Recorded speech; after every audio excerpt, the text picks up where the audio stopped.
And what's going on, everybody? Today I'm in a 2018 turbocharged EcoBoost Mustang. This is my buddy Rodrigo. This is his car. And what's your Instagram? r.zali7. So go ahead and follow him if you want to see more pictures of this car. This is definitely an awesome car, and from what I've heard, he wants to change a lot of things about it. So let's go ahead and start going. And as far as first impressions, that's one thing. This generation is much improved over my car. Is the interior of this car is really awesome. Everything's curved. This is a totally updated interior, and honestly, I'm just a big fan of it.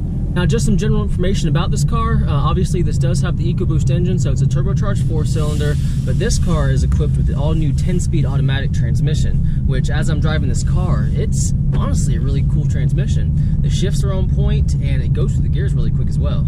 Now, this car right now, it's all stock. It's a brand new car, but I mean, as time goes on, we're gonna be changing things on it, and I'm definitely gonna be keeping y'all updated because this car has a ton of potential. 310 horsepower stock.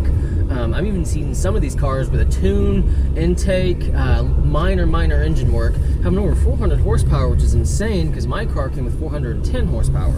Let's hear what this car sounds like.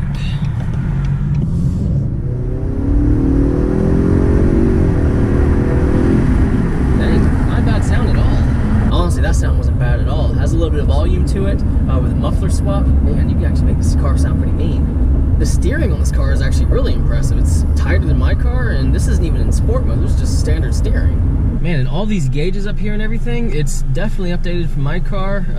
This isn't the premium, but it still has this cool little screen right here, so you actually get a decent car for what you pay. And you know, this is a leather wrapped steering wheel, little leather inserts all around here, very comfortable interior. That's one thing I'm very glad that Ford updated, was the interior of this car. Now, this car actually has some paddle shifters, and I've driven other cars that have paddle shifters before, and when you click it, usually there's like about a second delay. But this car, I'm actually really impressed, because as soon as I click, it drops a gear. I mean, not even quarter second, it drops the gear. So yeah, these paddle shifters in this car is actually much improved over the previous generation, so I like it. I'm a big fan of this transmission. But I am definitely impressed with this car because this has 310 horsepower.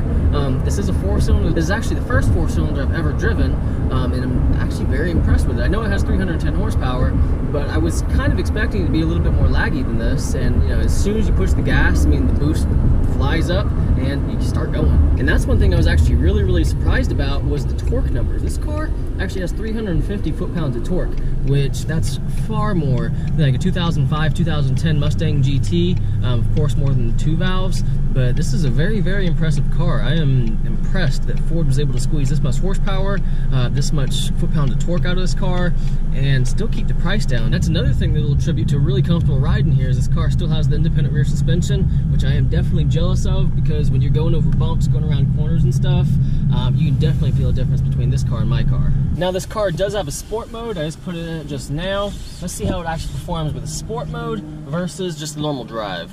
Let's see how this acceleration is. Oh, man.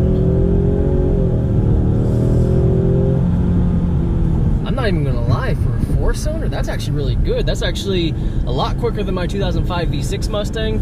And I've ridden in GTs, like the 2005 GTs. This feels even faster than that. And yeah, putting it in the sport mode is actually really obvious whenever you're driving. It keeps it revved just a little bit higher, so as soon as you push the gas, it shoves right back in your seat.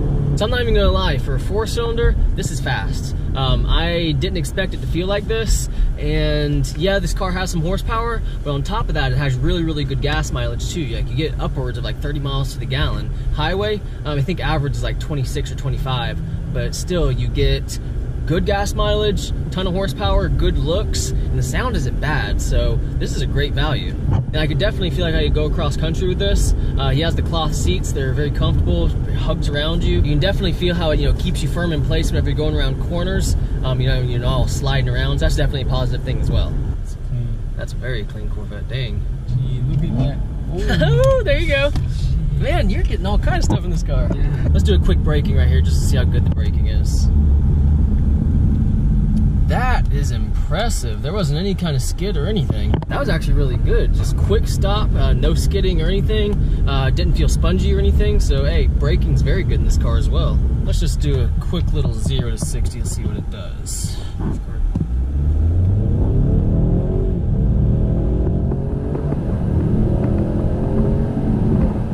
Got up to 60 pretty quick. quick. I'm not even gonna lie, I'm actually really glad I did this car review because this has kind of changed my mind on the 4-cylinder. I mean, coming into this, I wasn't really expecting much, but I was really assuming this car was gonna feel slow. It wasn't gonna have all these kind of options that it has. Because honestly, this feels like a premium car. The steering wheel, like I said, it's wrapped leather, very, very comfortable. Sitting in this car is very comfortable, and even driving it's very tight, and it's just fun to drive.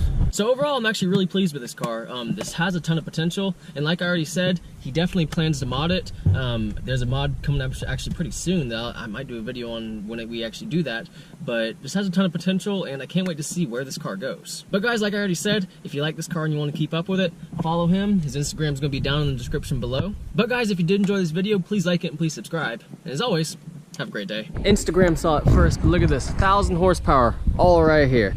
2018 4-cylinder Mustang, 2012 GT, 2018 4-cylinder Mustang. Awesome cars. Both of these cars are here, 310 horsepower, 410 for me. Awesome Mustangs.